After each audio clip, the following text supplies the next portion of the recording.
Holy shit.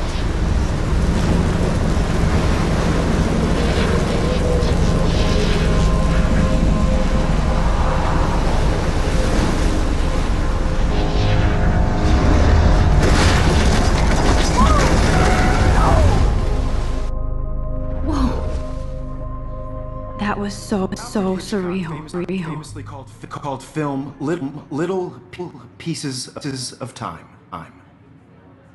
But he could be talking about photography, as he likely was. Okay. I'm in class. Everything's cool. I am okay.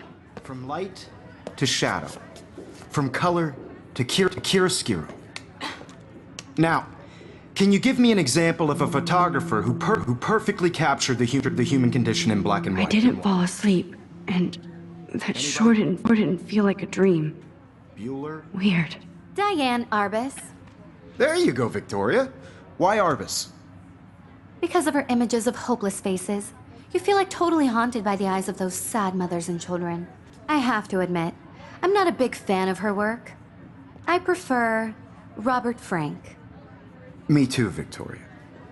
He captured the essence of post-war beat America, and there was honesty about the economic conditions of the era, but a beauty in the struggle. You don't have beauty without a beat, which explains why Frank was Kerouac's photographic muse, and both were the great chroniclers. Look at this crap. How can I show this to Mr. Jefferson? I can hear the class laughing at me now.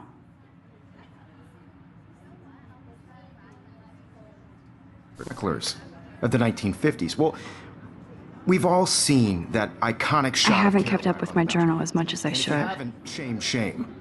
Capturing the romantic urban solitude of the 20th century poet. You dig? Now, contrast Frank's stark Americana with Salvador Dali's surrealist photographs. Like Cocteau, he was a true... I believe Max has taken what you kids call a selfie. A dumb word for a wonderful photographic tradition. And Max has a gift. Of course, as you all know, the photo portrait has been popular since the early 1800s. Your generation was not the first to use images for selfie expression. Sorry, I couldn't resist. The point remains that the portraiture has always been a vital aspect of art and photography for as long as it's been around. Now, Max, since you've captured our interest and clearly want to join the conversation, can you please tell us the name of the process that gave birth to the first self-portraits?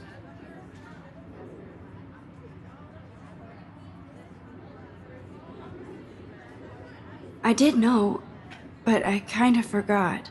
You either know this or not, Max. Is there anybody here who knows their stuff? Louis Daguerre was a French painter who created daguerreotypes, a process that gave portraits a sharp reflective style like a mirror. Now you're totally stuck in the retro zone. Sad face. Very good, Victoria. The Daguerrean process brought out fine detail in people's faces. If anybody else looked at this, what would they think?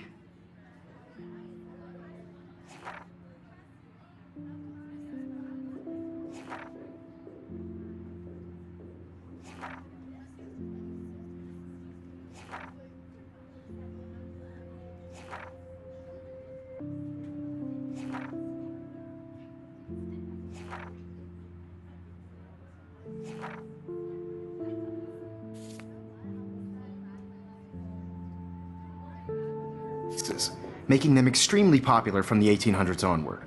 The first American daguerreotype self-portrait was done by Robert Cornelius. I can't believe I still have this can pencil find out all case. about him I should upgrade to in the your 21st textbooks, century. or even... But I like it old school.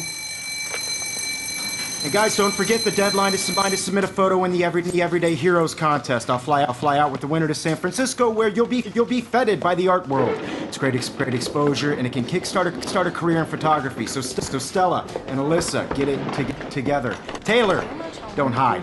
I'm still waiting for your entry too. And yes, Max, I see you pretending not to see me.